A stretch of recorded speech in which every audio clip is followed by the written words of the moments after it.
Greetings all, thanks for tuning in. And this is Jed's of Jed's Moto. And today we're going to be taking a look at this 1988 Honda Goldwing. This Honda Goldwing was given to me. Scotty had this bike sitting in his shop for some time and was trying to clear out a bunch of motorcycles. I fixed up one of his motorcycles for him so he could sell it, make some money on it.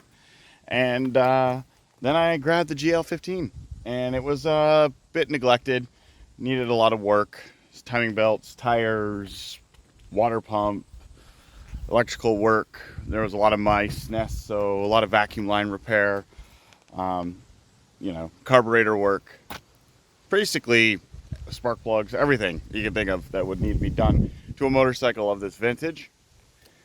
So it's a pretty cool bike. Figured we could just walk through it and I could show you some of the things it's got. So this is a 1988, obviously. So this is the first year of the 6-cylinder engine. It's a 1500 Boxer 6, flat 6, whatever you want to call it. Kind of like the BMW R1200 bikes, but with 4 more cylinders. So it's really, really smooth. Bike was huge. I think it weighs like 700 pounds. It's not a small machine by any stretch of the imagination. But it came with a lot of cool things, especially back in the day. So we've got a CB transceiver with a CB. So I have CB, I can talk to the truckers. But it comes with all sorts of gadgetry to tune your CB, mute your stereo, and also to call hazards, turn signals, high-low, start. One of my favorite features, reverse. Pull that up.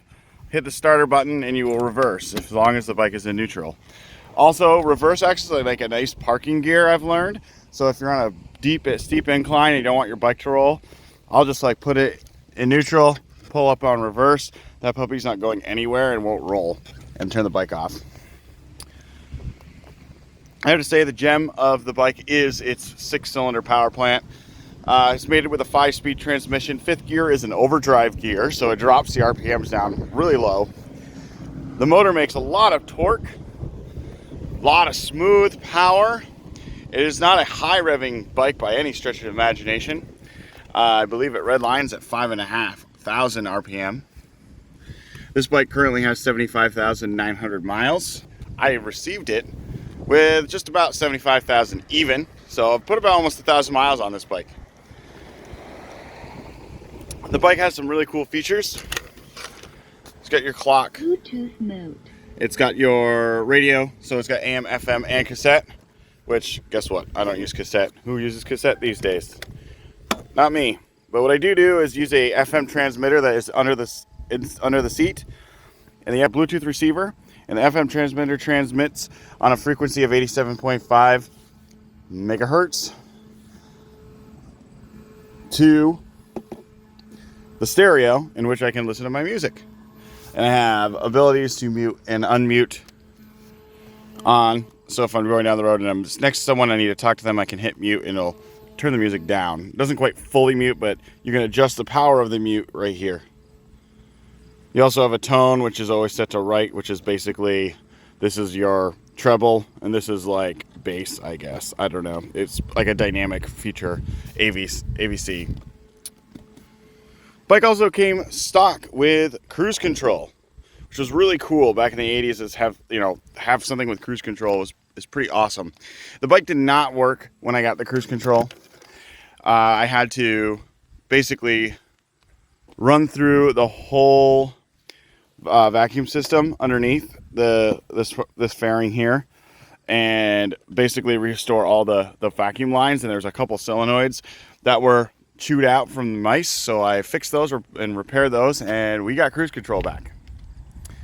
Bike runs pretty good for its age and its mileage. These bikes are notorious for going over to 300,000 miles. This bike's got a lot of storage. So underneath, on the bottom, there are 3 levers, left, top, and right, and we're going to open all of them.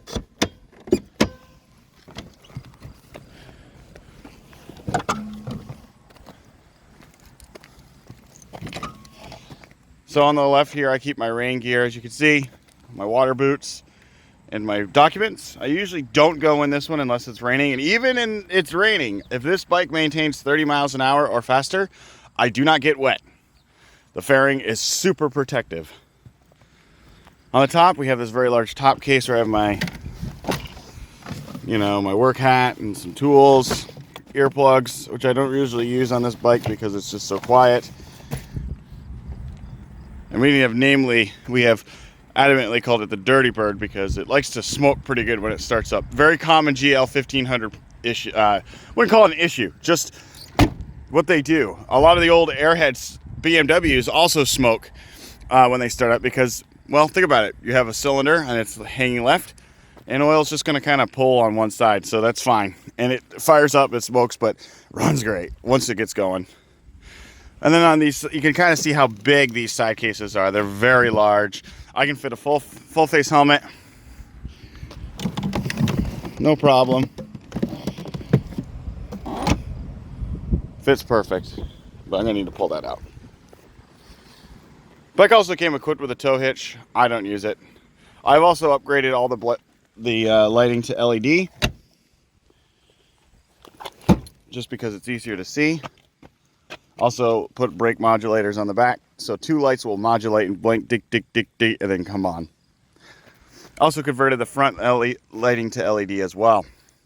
Bike passed inspection. The tires on it were very old. Well, like 8 years old. I'm actually running the rear tire. It has no wear marks.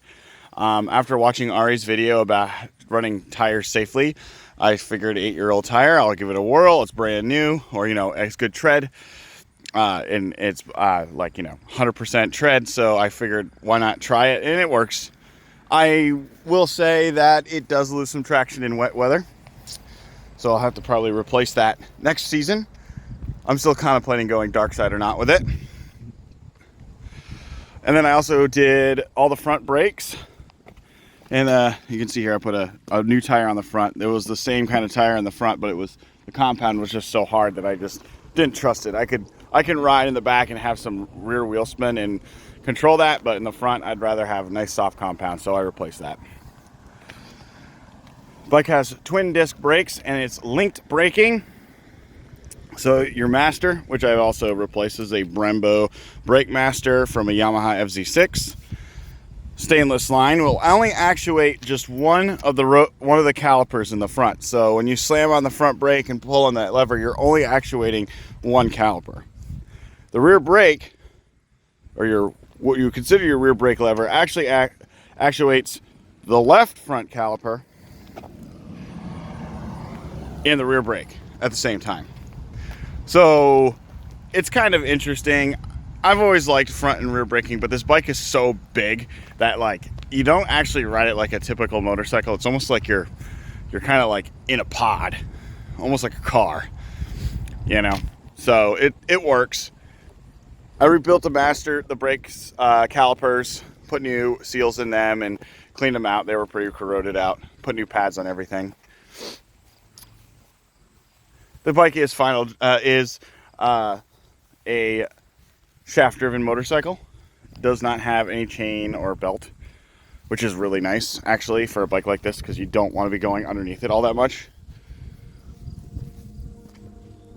So it's a really cool machine.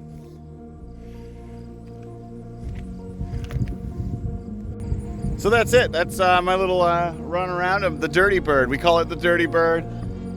She's just dirty. She was dirty when we pulled her out. It's like so much dirt on her. It was just like thick.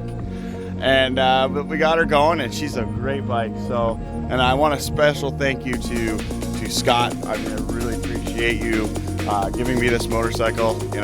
I've learned with motorcycles that you can buy bikes and buy bikes, but when you're given something, it's like an act of compassion and friendship, and to me that is worth everything. So anyways, folks, yeah, so I really appreciate it, Scotty. I appreciate all that you do for me, and thank you for this. This is the best thing ever. It's so much fun, and it's a great commuter bike. I ride it every day. It's just so functional and easy to ride. So it'll be nice to ride this one deep into the cold months, because it just keeps you warm. It's the best thing. circumnavigate through the reindeer that keep you warm, and it's just an awesome machine. All right, thanks for tuning in, folks.